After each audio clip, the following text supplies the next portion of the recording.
It was recently revealed that K. Flock is being betrayed by one of his own gang members.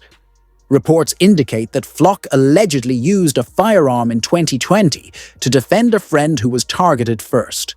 Now, that very same friend is testifying against him.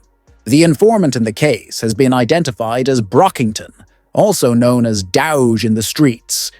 Not to be confused with Doug B., Flock's best friend. Brockington was arrested for street dealings and, in exchange for a plea deal, agreed to cooperate with the state against Flock. Despite these developments, recent updates from Flock's jail cell suggest that he's holding up just fine. Talk to them, Flock. Talk to them, my guy.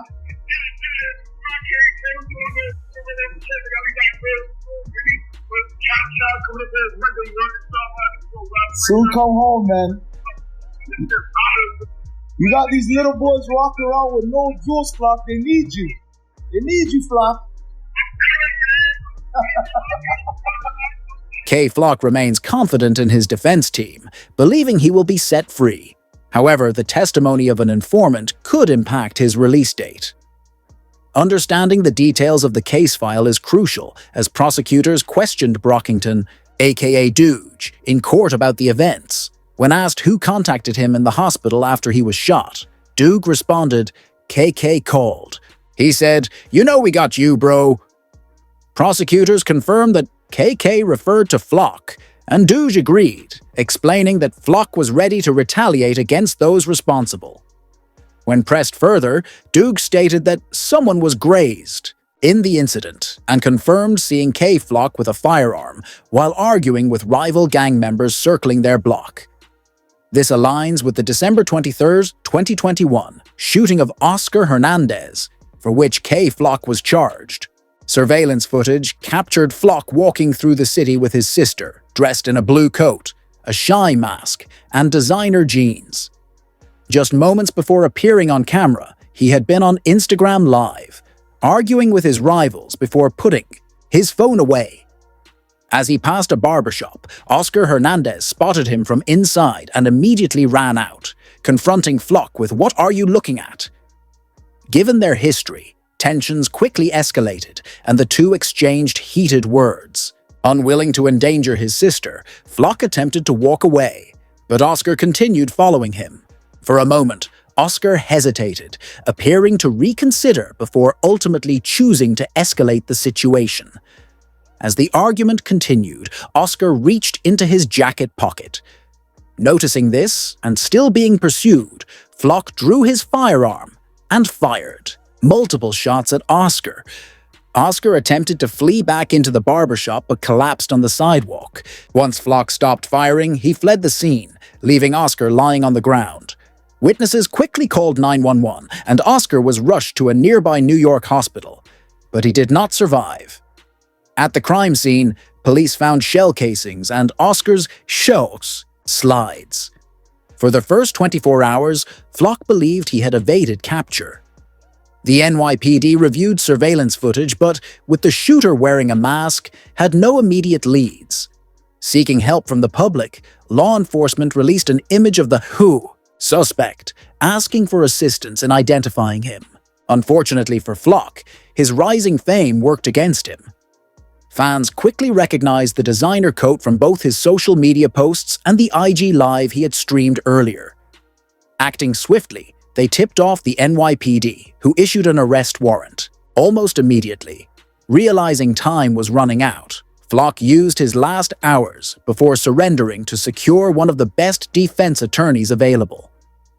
The next day, he and his lawyer walked into the NYPD's 30th precinct together. His lawyer released a statement saying, "Yesterday, I accompanied Kevin as he self-surrendered to detectives in the 30th precinct. Arrangements were immediately made with the NYPD once I learned he was wanted. As for the charges, we have begun our investigation into these allegations. We will address bail once we have had a chance to review the case and further investigate the DA's disclosures." With access to the evidence against Flock, his legal team immediately began building his defense. When the guy hits the ground and is found, he's got a loaded that was in his pocket that his hand was on at the time. So we consider that to be self-defense. So he did take even in self-defense. That's what the allegation is. You know, I don't want to talk too much about the details of the case. Okay. The government claims that he pulled, but at the same time, the person that was drowned had his hand on a illegal loaded. Okay. So without saying too much, you're arguing obviously self-defense. That could be one of the arguments, self-defense, and I would say to the public, somebody's walking up to you with a loaded, it's pretty clear is going to use it, with a criminal record a mile long. Do you want to get or do you not want to? Oh, absolutely. I wouldn't hesitate to pull. Shortly after the NYPD released their statement, they determined that the incident was the result of a long-standing feud between street teams. They acknowledged Flock's deep affiliation with the Bronx Third Side crew and noted his documented involvement in street crimes in the years leading up to the event. As a prominent figure in the streets, Flock wielded significant influence, making him a frequent target for retaliation from his rivals. This ultimately tarnished his reputation in the rap industry, leading his best friend, B-Lovey, to say, Okay, but so I saw some fans who were off at both me and academics after K-Flock got locked up just because I guess, like, you know, in our tone when we talked about it, you know, it might have seemed like we were being a little too presumptuous. But is that weird for you? Because I'm sure you see people all the way from rappers to whoever acting like, you know, your boy is just done and that he's cooked in the situation. People, especially people that don't even be knowing, like, y'all don't even know what's going on. Yeah. We even saw Bobby speak on K-Flock saying, "What's it like for you watching the K-Flock thing happen?" That's crazy. Next big artist coming out of New York. I love Flock, so I like that. That's my guy. Okay. But, you know, I'm wishing him the best right now, you know what I'm saying? And, you know, for the alleged charges they pushing on him, you know what I'm saying? I'm wishing his family the best. I'm wishing the whole team the best and everything, you know what I'm saying? And I hope he beat the alleged charges. Because he got a lot of future brightness. He got it. I hope, you know what I'm saying? That would be a sad story if that's the end of it. So we ain't gonna think like that. You know what I'm saying? You gotta stay positive. In the meantime, Flock's lawyers built a self-defense case, but things took a turn for the worse when it was announced that K-Flock had been indicted by a federal grand jury on multiple racketeering conspiracy charges, also known as RICO charges. The hip-hop community quickly reacted, understanding the severity of the situation. Some commented, K-Flock just caught a RICO. It's over. While DJ Academics reported, the feds just unsealed an indictment on K-Flock for a RICO charge. The mandatory minimum, unless he beats the case or cooperates, is life in prison. Despite the federal charges, Flock is still facing state charges that have kept him behind bars. This situation echoes what Boozy once said about why did you Melly? Once the feds get you, they'll do anything to keep you. They want you, they want. I knew they wanted them bad when they waited for that law to get passed. So it'd be 8-4. Oh, right. Yeah. They waited all the way to that law got passed to take him in trial. Yeah, he was in jail for 2 years, 3 years? Yeah. He could have been took in trial. Right. They waited till that law got passed and took him to trial a couple months later. When they want you, man. They don't see how he didn't get a bond after music. Flock's lawyer responded to the federal charges with a statement saying, "We're not surprised by the indictment, as we've been fighting Kevin's state charges for over a year now. Given that the incident was a clear act of self-defense, the original charge was already weak. The fact that it's now being used as the foundation for a federal RICO case is extraordinary. The video evidence clearly shows that Kevin was attempting to walk away before being confronted. Only then did he use a firearm to protect himself and his sister from an armed individual who was reaching into his pocket."